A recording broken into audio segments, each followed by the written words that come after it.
go down, I'm gonna make sure these bastards remember my fucking name. Outstanding.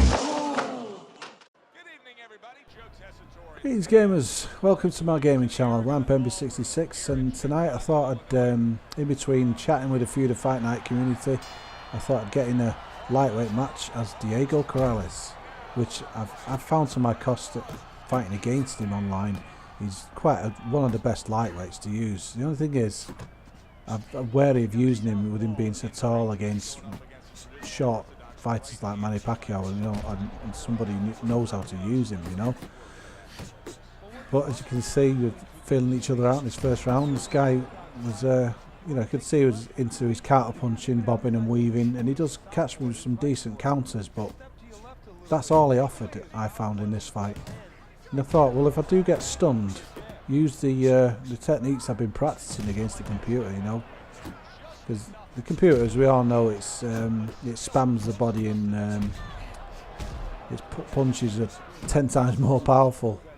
So what I've been doing is pressing block, and as soon as the computer goes for the second punch, press block again directly before. Now that's the basic pump block, you know, but most guys, when they're pumping the block, they're just continuously pressing R1 or whatever it is on the Xbox 360, and yeah, it does work, but you know, it doesn't always work. And I find in it to concentrate on doing that and concentrating on your game as well. If you can do that, which the elite fighters do, you know, perfectly well. You know, take my hat off to those guys who are able to do that. You know, I wish you didn't have to pump your block. I wish you just held block and that's it. But then again, it'd be quite boring, wouldn't it?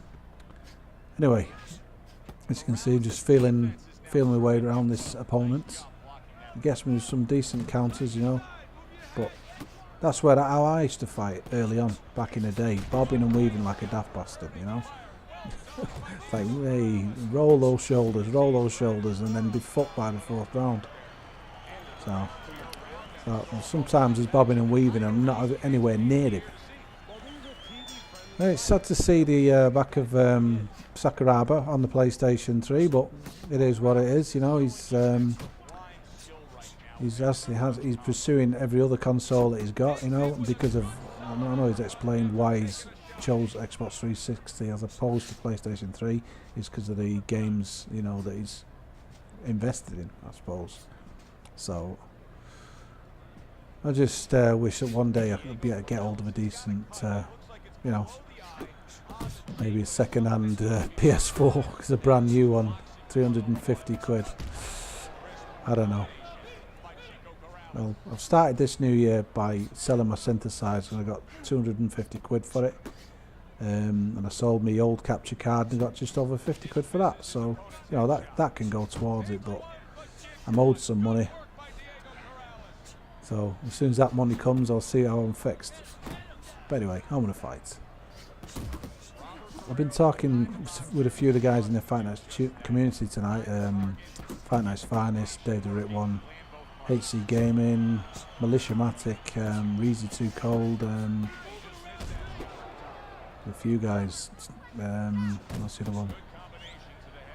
It seems like to me Militiamatic and Fight Night's Finest, there's a bit of needle there, but they just played at each other at this game, you know.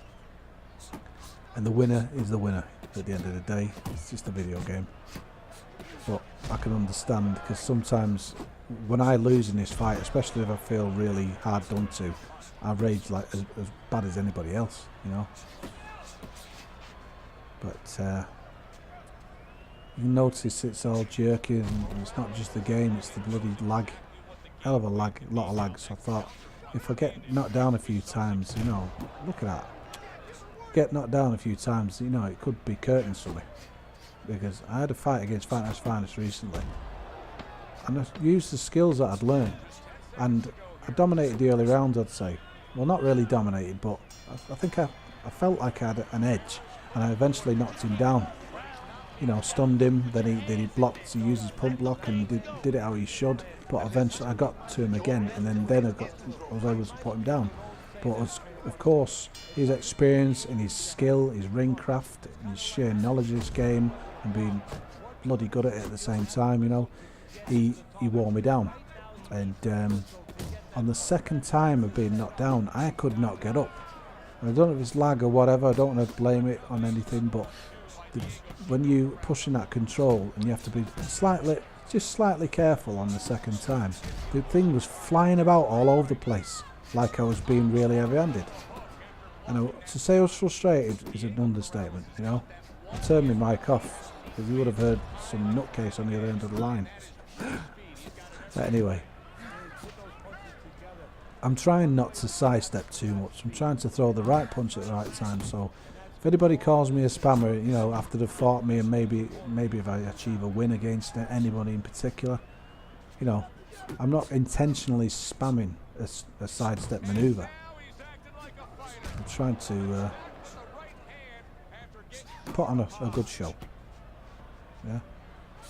Now this gameplay is recorded with a live gamer portable with my View HD powered HDMI splitter, and people say my videos look really nice, and to me it's just, I wouldn't have it any other way. But anybody with a, you know, a decent capture card and able to record HDMI from PlayStation 3, you know, can achieve quality the same as this. It's nothing special, you know. I've done plenty of tutorials, so, you know, check them out if you haven't already. You know, but when it comes to console game play recording, you know, I know what I'm doing. But oh, saying that, I can't wait to have the opportunity to record some Shadowfall, or, you know, PS4 version of Battlefield 4. And that would be good. I'd love that quite a lot. Oh, look at that stupid lag. I've also got some gameplays from Killzone 3, some recent multiplayer matches. If you want to watch them, I'll post them. I'm commentating live. I'm not actually commentating in the game. I'm commentating with a headset connected to my PC. So some moments are quite funny, I suppose. I'm a bit of a nutter when I start.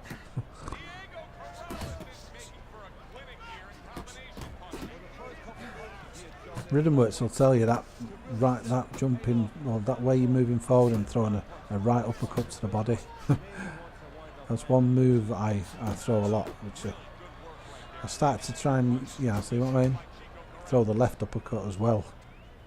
But with the analog stick, you know, I find it easier to throw the right. So using the buttons to throw the left, you know. But once you've mastered that analog stick, you know, this game opens up new doors for you. You know, different kind of punches can be thrown when you use the analog stick. Some players use the analog stick all the time; they don't use anything else.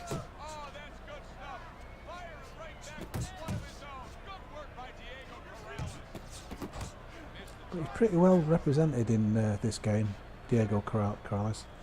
Have you noticed though, when you choose Robert Guerrero in this game, he says he's 5'4", but he's not. He's 5'8". So I think the fighter looks like a 5'8" fighter. Get him, nice stun there, bang bang, get down. But he's actually 5'8", and his character is 5'8" in the game. It's just that if you look on his stats, it'll say 5'4", and that used to put me off using him. I thought 5'4", no. Against someone who's 5'10", you can see there's not 6-inch difference there, is there? You can see just trying to butter him up with a jab, hooks to the body. He's trying to change his stance a few times, you know, try to sidestep. Like I said at the beginning, part of his game, well, the main part of his game was sidestepping and trying to, you know, produce a counter punch, which he did a few times, but he offered nothing else. So, you know, when you're thinking like that, you're thinking, well, he's not coming forward, he's just waiting for you, try to sidestep. You know, you start to, it becomes like a training exercise, you know. Another few experience points gained, you know. There we go, we get him again. And now he goes down. Now watch what happens here, which, you know, this is something I'll never do. He doesn't rage quit, but you don't even try to get up, you know. So, you know, a bit of an anticlimax, but I mean, I hope you enjoyed the fight. I hope you enjoyed listening to my commentary, and stay tuned, and you know, there's plenty more to come. Thank you for watching, guys. I'm PEMBY'S 66. I'm out.